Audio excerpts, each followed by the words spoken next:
and it's staged just as much as Barack Obama's staged. You know, Alex, I would like to make a statement here and say, if there was a Messiah in our world, I would have to say it's you. Promoting everything that we need to know instead of the crap that's being filtered through TV that everybody eats up. It makes me absolutely disgusting to look at the TV and see the one. No person that's an elected official in the country of the United States should be promoted as Jesus Christ. And that scares me. I hear you, my friend. Good to hear from you. Call back again, Brandon. I want to get to Scott, Arthur, Vicky, Aaron, because these calls are all so interesting. You want to hear the next one. And if you go too long, you don't get to hear the next one, but then you don't get to spend enough time with the last person. In fact, I had so many points I wanted to make, and then he said that thing about me, and it made me laugh, and I forgot him. The elites are ruthless. They're hurting us really, really bad right now, but they can't carry out their crimes and have a free internet. So that's why they're trying to shut it down right now, and they are. And that's why, folks, you should take the fact that you can see Endgame Blueprint for Global Enslavement online for free as something really valuable. You should take the fact that you can see Terror Storm or Loose Change Final Cut for free. They don't want that to happen for long. They've expunged it off of a lot of different servers and sites. And I'm so busy covering the news and things, I don't even really get into my films, but that's really a big part of the solution. And we may have to go back to, hand-to-hand giving people videos and books and things, as our only means, because the establishment is moving in to try to block our free speech. But the point I wanted to make is we've caught the government many times doing the hacks, doing the malicious things, hacking hospitals and saying, oh, the hacker tried to turn off the power at the hospital so the old people would die. Folks, 99% of the time that's government. I mean, is there some mentally ill person out there that would try something like that? Oh, absolutely. Absolutely. But every time we track it back, it's the cops. I mean, I remember we're pulling into Denver. I'm talking to We Are Change and 9/11 Truth activists, and they said these guys were cops. They were pushing people. They were hitting people. They started a fight.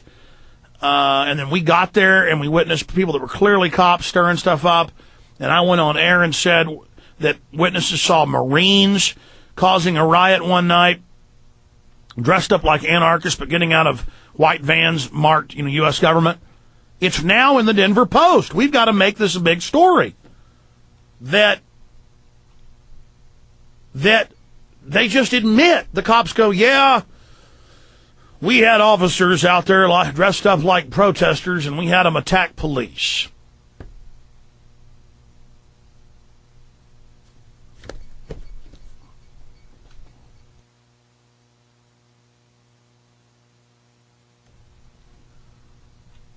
I mean, let that sink in out there, folks. I'm not here bashing the police. I want the police on our side. I want them to say no to all this, but I happen to know the feds bombed the World Trade Center the first time. I mean, that's even publicly admitted. They cooked the bomb, trained the drivers, gave them the detonators.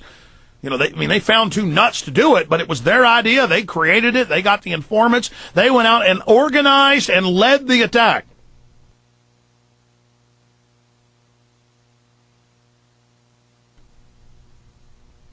So what am I supposed to do? Just ignore that? And the feds bombed Oklahoma City. I mean, they just outright bombed it themselves. BATF did. And then the feds did 9/11. And I mean, and it's in the Army field manuals. It's in two of them. One of them just got declassified. And every time I mention this, people don't believe me and then go pull it up themselves. And it talks about false flag, torture, staging terror attacks. I mean, the Army field manual for captains and above tells them how to stage terror attacks. I mean, it's in the manual. I'm sick of it. And I mean, do listeners think I'm having fun going up against these people? No, I'm not stupid. You think I like getting up here on air and that I enjoy standing up to these people? Believe me, folks, I'm a big fish. It's the only reason I'm not in prison or dead. And they may just say, we don't care and kill me anyways, because they don't care now, folks. They're taking all the money out of the banks. They're stealing everything. They're restricting free speech. They got local cops in Minnesota and Denver ready to follow federal orders to go out and attack other cops to blame it on the American people.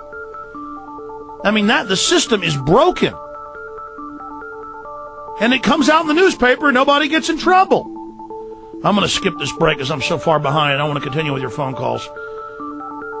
So here we go for folks on prisonplanet.tv. Of the 3 million... Scott in Oregon, you're on the air. Welcome. You're feeling better. Yeah, I've been hitting the cough button quite a bit. There's those long pauses, but thank you. Well, I'm calling from Central Oregon, and I'm calling to give a report and plus 2 questions for you. One report is I've been making contact with my emergency management crew here in Oregon. I've been contacting the state and local police. I have 2 National Guard stations here in my Central Oregon area. I went to the administration of the National Guard here, and I asked the CO there, do you know anything about the upcoming martial law, Rex 84, Operation Garden Plot, and Cable Splicer? Can you believe all these agencies, they all acted stupid, like I was crazy, okay?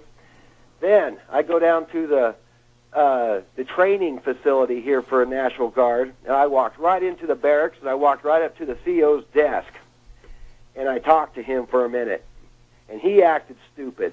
And then and I told him I was proud to be a red lister, and he jokingly laughed and said, if you're a red lister, I will shoot you.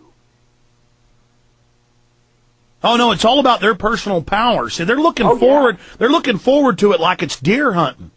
They want to ride around with miniguns in the backs of trucks, laughing like they did in Iraq, just shooting us off the road. And there'll be lots of families out with flags waving it. They're fighting the domestic white Al-Qaeda. Get them. Let the bankers have all our money. Yeah. And he tried to deny it and tried to act stupid, and then at the end of it, I said, I'm going to be a red lister. And he goes, well, laughingly, trying to make a joke of it, if you're a red lister, I'll have to shoot you. So anyway, and after I made... And you hadn't mentioned anything about red list to him? Excuse me? You hadn't mentioned anything about red list to him? Well, after he played stupid, and I told him to Google right there, I said, turn on your computer. I go, well, it is on. I said, clear off the screen and type in red list, blue list. And he looked at it for about 2 seconds and turned around and goes, well, if you're a red lister, I'm going to have to shoot you. And then he laughed.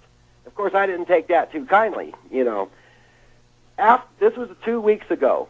Now, after I've made my visits and my contacts with the emergency management, the National Guard, the state and local police, I immediately start getting phone calls from survey groups, the Gallup polls, people trying to take polls and ask me questions. And their questions were so sensitive that it was insane. Pretty much how many people live in your house? How strong are you? Can you do physical this or that? How much do you weigh? How tall are you? And to me, and I'm asking you this a question, I believe and I feel with all my heart that this is all going into a database on people getting polls that's calling their houses to ask them sensitive information, that it's going into a database. No, there's no doubt. I mean, that's why 1 in 5 houses gets the extended, there's different variants of it, the extended census. Yes. Where it asks, how many toilets, how many guns you got. Yes. I remember all that? Yes. Yeah. So it's all going in databases because the bankers that own our government, their business is controlling slaves. Their business is managing us, the slaves.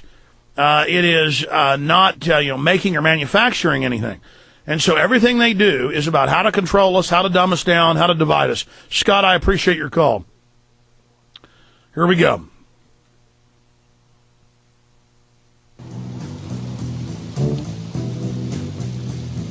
All right, I want to hurry through your calls because I want to get into a bunch of news and the Barack Obama worship that I've been witnessing. Into this house we're born. Let's go ahead and talk to Arthur in New Jersey. Arthur, you're on the air. Yeah, hi. I just want to... I do see a New World Order, but I do not see a Western-controlled New World Order. You know, if China and Japan dumped their treasuries tomorrow, the dollar would be completely worthless, and the U.S. would essentially go into bankruptcy.